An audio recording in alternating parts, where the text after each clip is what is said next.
Assalamualaikum, perkenalkan nama saya Ardian Zainur Rahman, NPM 25340211386. Di sini saya ingin menyelesaikan tugas komunikasi antar kelompok. Apa tujuan dibentuk komunitas ini? Yang pertama, untuk tujuan dibentuk komunitas Corolla Twin Camp Owner Club ini, yang pertama kita itu lebih ke mencari saudara, teman atau kerabat yang memang satu hobi dalam bidang otomotif, khususnya di Corolla Twin Camp ini ya, karena memang melihat populasi kendaraan di jalan raya untuk saat ini udah mulai berkurang, jadi istilahnya kita lebih ke merawat dan melestarikan itu sih yang paling tujuan utama ya. Kita bersilaturahmi, mencari kerabat atau keluarga baru yang memang satu hobi di bidang otomotif kayak gitu. Terus yang kedua itu bagaimana proses pengambilan keputusan dalam komunitas ini dan berapa besar kontribusi anggota dalam proses pengambilan keputusan tersebut. Semodel keputusan dalam komunitas ini. Untuk pengambilan keputusan kita tentunya ada rapat rutin ya, terutama menuju acara-acara besar yang memang acara tersebut sudah kita siapkan dari sebelumnya, dan untuk progres atau memang untuk pengambilan keputusan kita lebih didahulukan musyawarah, karena memang keputusan nggak bisa kita ambil secara sepihak, tetapi harus benar-benar dimusyawarahkan dengan semua anggota. Seperti itu sih untuk pengambilan keputusan. Jadi seberapa penting nih anggota untuk pengambilan keputusan? Ya sangat penting sekali, karena kita di sini bukan hanya sebagai penyelenggara, tetapi ya kita juga udah menganggap semuanya keluarga. Jadi toh apapun itu yang para anggota inginkan, selagi masih bisa dan memang positif, ya kita bisa tampung-tampung aja. Finally untuk keputusan finalnya tetap dari hasil musyawarah itu sendiri. Bisa.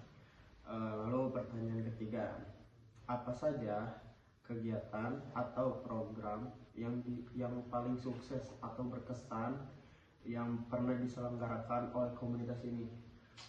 Untuk penyelenggaraan yang paling sukses dan berkesan itu, kita setiap tahunnya ada yang namanya anniversary ya, Kang. Untuk anniversary ini kita biasanya rutin, namun dengan tema dan acara dan tempat yang berbeda-beda. Itu sih yang menurut saya pribadi bisa dibilang sukses, karena per tiap tahunnya kita pasti improvement, nggak selalu hanya tentang otomotif ataupun pamer kendaraan ya, tapi bisa diselingi juga dengan kayak kepedulian sosial lah. Kita coba galang dana, kita juga coba bantu selagi bisa, dan menjadi salah satu syukur kita ya bisa berjalan komunitas ini dengan ditumbuhi dan dibumbui dengan kegiatan positif kayak gitu. Oh, berarti seperti contohnya tuh seperti touring kayak gitu ya?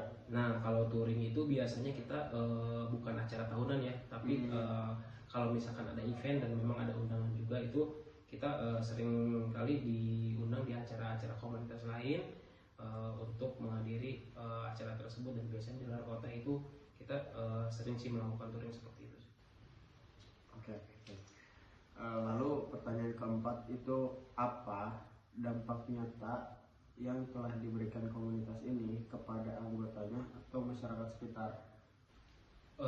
Dampak nyata mungkin kalau untuk dari segi keanggotaan, kita ada beberapa anggota dari kita yang memang kita di sini kan profesinya berbeda-beda ya.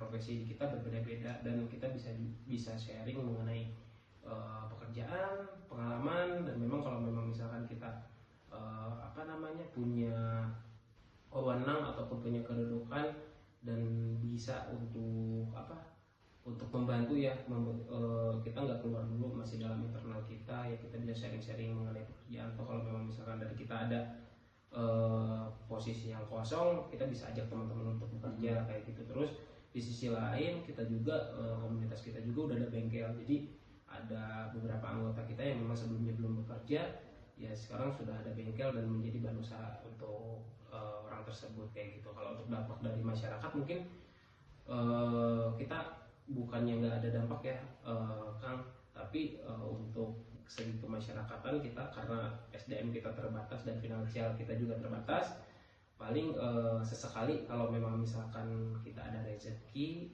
atau memang ada event kita pasti akan berkontribusi lah, bukan dalam artian berkontribusi kita pengen diakui, tetapi kita juga ingat ya sesama manusia lah harus saling tolong menolong. Mungkin dampak baiknya nggak terlalu banyak, tapi ya kita mengusahakan niatnya ya.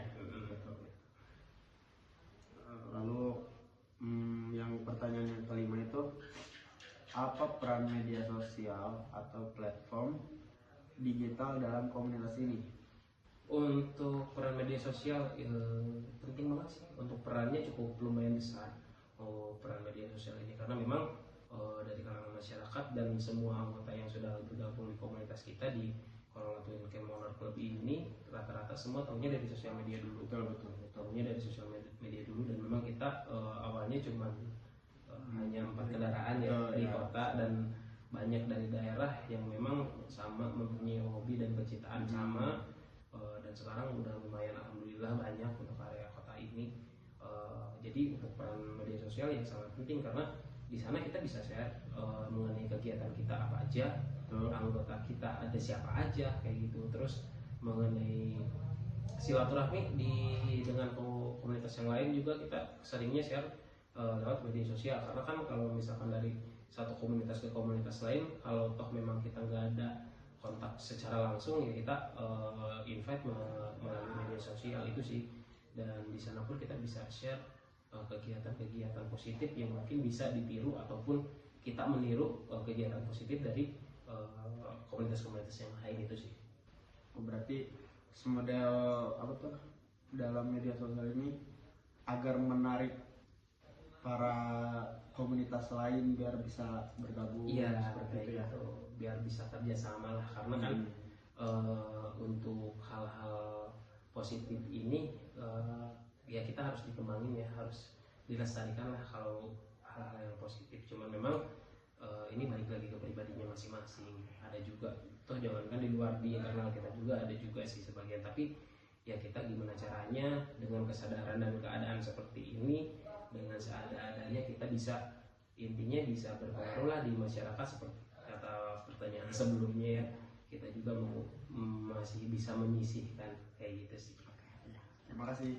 Oke, sama-sama.